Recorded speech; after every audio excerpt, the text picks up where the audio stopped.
Grace here. Like I Okay. said, I'm the guinea pig here. But To be fair, there's two stop buttons. I clicked on the bigger one, but the smaller one, which is still labeled stop, is the stop sharing.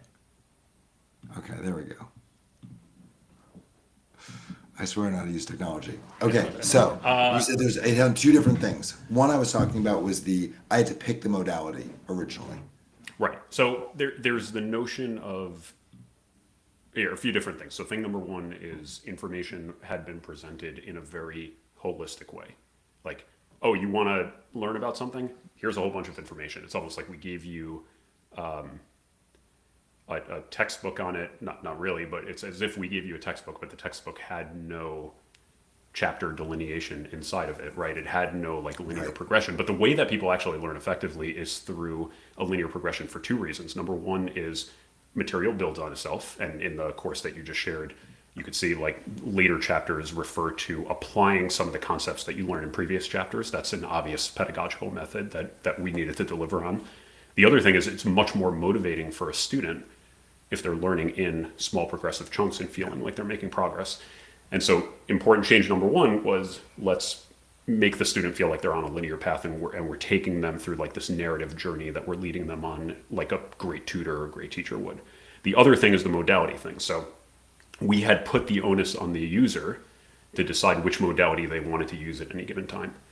Are they willing to like lean in? Do they want to take a quiz? Do they want to read in this particular way versus that particular way? That's a lot of decision making to put on a user. The reality is the user is not here to decide what method to learn in. They're there to decide to learn, right? And like Right. if you think about great teachers, it's not like you walk into a classroom and the teacher asks you, Matt, how do you want to learn about this particular calculus topic today? No, they come in with a particular perspective on the best way to teach. And so we spent the last couple of months sort of rebuilding the pipeline that powers this so that it's fully dynamic and uses what we refer to as embeddable formats. So embeddable formats means that what was previously a decision that a user would have had to make for what to do, we can now embed completely into your course at the appropriate time. So when it's appropriate to quiz you on material that you just learned, we quiz you. When it's appropriate to have like certain visuals put in certain ways and then refer to those, we can do that. And it's very cool because it's a canvas that we can build on top of. We can add more and more modalities and more formats, and all of them become embeddable within this canvas that we can use. Can you talk a little bit about what that pipeline looks like, or to the degree that you're willing to share it with everybody? If I were gonna, I always picture like how would I code this thing? I would probably. It seems like there's two steps. One is getting the information itself. So like, my simple version of it would be like I would use like the Perplexity Sonar API and ask it. I would like try to analyze the question, have some kind of planning, and then ask it for the information. And then I would have to make a separate set of decisions on, okay, like how do I want to present this? And that would be like its own set of pipelines. But I feel like you're not doing it that way. Can you just talk about like how you are doing it, and and maybe like what the iteration process looks like for what I would call like basically probabilistic programming? Yeah, I think I'll touch on the second part first, which is the iteration is how much there's a pipeline on the back end. Like the single prompt that you put in triggers this whole sophisticated pipeline for all the different pieces that end up getting presented to the user as a cohesive course. And I think one of the hardest things, and we had been working on this for a while to try to get it to be good, because this is not an easy thing to do, is how do you have an LLM get sufficient guardrails such that it is able to do what it's very good at, but in a very guarded particular way. Yeah. And striking the rate, like I'm sure you've seen this in the prompting that you've done, having a system that is simultaneously like probabilistic, but also deterministic in terms of what type of output it's supposed to have and the pedagogical methods that it uses and the order and the structure of things while also giving the AI, I don't want to say free reign, but like sort of free reign to do Yeah. I think the hardest part of iterating on this, and we've had a lot of like light bulb aha moments where we realized we could do this a lot better, but the hardest challenge is finding ways to leverage AI to do the things that AI is really good at, and finding ways to not have it do or to not negatively impact the product with the things that it's not good at. So that's the challenging part. I think I forget the other part of your question, but Like so like I'm looking at, I mean, I don't have my screen share, I'm scared to do it again now. But like it has a screenshot of a classical guitar playing like sheet music of I don't know, the Aeolima or something. Yep. Is that something that it is searched and found, or is that something that it is generated? Maybe that's like a starter question. So it depends. We're able to do both, and again, one of the like beauties of a platform like this, when you're able to get it to sufficiently high quality, is it's really good at deciding when it should do either one of these. Yeah.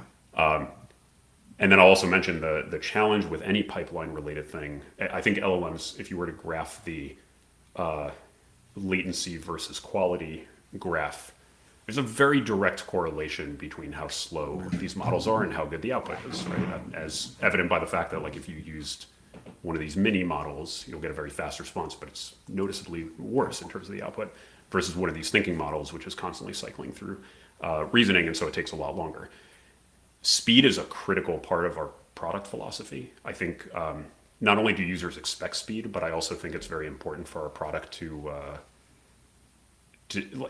I actually think that the whole thinking thing and making people feel like they have to wait a while to get the content has a negative impact on the perception of quality of the product. Like a great product feels magical and makes you feel like it is better than what you can do, right? You have to trust it as a teacher to be able to teach you. And so you have to feel like this is something that is a magical experience. And so to that extent, we want to have content loaded as quickly as possible. And so a big focus of ours is like achieving that content quality bar while also making the content load very, very fast. And that's, the images thing is a tough thing to do that with, because you have to get the appropriate image at the appropriate time and determine whether or not it's generated or not. And you have to put it in very, very quickly for the user. Any light bulb moments you can share about how to increase speed? A lot of it is very specific to our pipeline and the way that it works. I think what I can say is the only way to really reach like the step changes in terms of quality and speed that I'm talking about here, I think, are to build a product and like really push it to its limits and understand where it breaks and why it breaks. Yeah, it's there's no like one little thing that makes the system work as magically and as quickly as it does. I think it's a lot of incremental lessons that all in aggregate accounted to like pretty substantial step changes. And in that case, it's not, you're not talking about like deep infrastructure engineering to make this thing fast. You're talking about, my understanding is you're talking about, I almost picture Mechanical Turk. Remember when I used to make like apps inside of Mechanical Turk, and it would like ask physical people questions. You get the responses, but then you have to make a decision. Like if 5 people agree, maybe this is a fine decision. If 3 out of 5 agree, maybe you have to add more people. And I would imagine that some of the accuracy could look like that for asking an AI a question. It's an interesting way to think about it, and I would say that to my point earlier around you need to know where to like leverage AI for its strengths, and you need to find a way to hide its weaknesses or like avoid its weaknesses. People who assume that pure wrappers around LLMs are the solution to every product, I think, don't realize the extent to which it yields products that simultaneously have the benefits and the disadvantages of AI. And the only way to achieve that type of magical experience for the consumer that I'm talking about and the product quality that I'm talking about is a combination of AI with non-AI logic and reasoning built by a human team. Like today, the way that it needs to work is you rely on AI systems, but the pipeline that I mentioned is not purely just a pipeline of prompts. It's a pipeline of much more than that, because it takes much more than just prompting to determine what to do and when to do it and how to do it. Interesting. If that makes sense. Quickly before we run, anything you can share about your fundraise? I know you just announced yesterday that Yep. Andreessen's leading your Series A. Yep. What can you share? What was that like? Yeah, we raised a $16 million Series A led by Andreessen with a whole bunch of great investors, including Factorial and Matt Hartman here, which we're very excited to have you on board and to have your support again. Yeah, I mean, this round to me is a massive unlock. We are a small team. This product was built by a team of 5 people, and a lot of work went into this, and there's a lot of stuff we want to do. I mean, our ambition is to change the way that people learn at a scale of billions of people. It's hard to do that with a team of 5 people, and it's hard to do that with the limited resources that we had. And so I think this is a very big unlock for us to, take that next step and really start scaling this thing. When you say limited resources, is it human beings or is it compute, or how do you think about limited resources?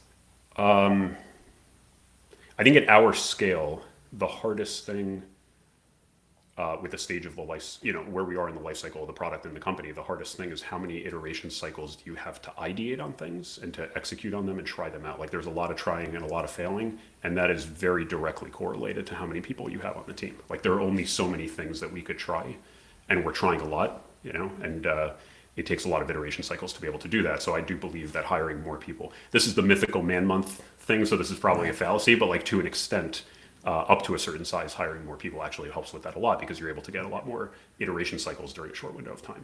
And speed is what matters, momentum is what matters, especially in this market. So we want to move fast and we want to scale fast. Cool. Awesome. Well, thank you so much for joining me quickly. Everyone should go try it out at oboe.com. Thank you. See you soon.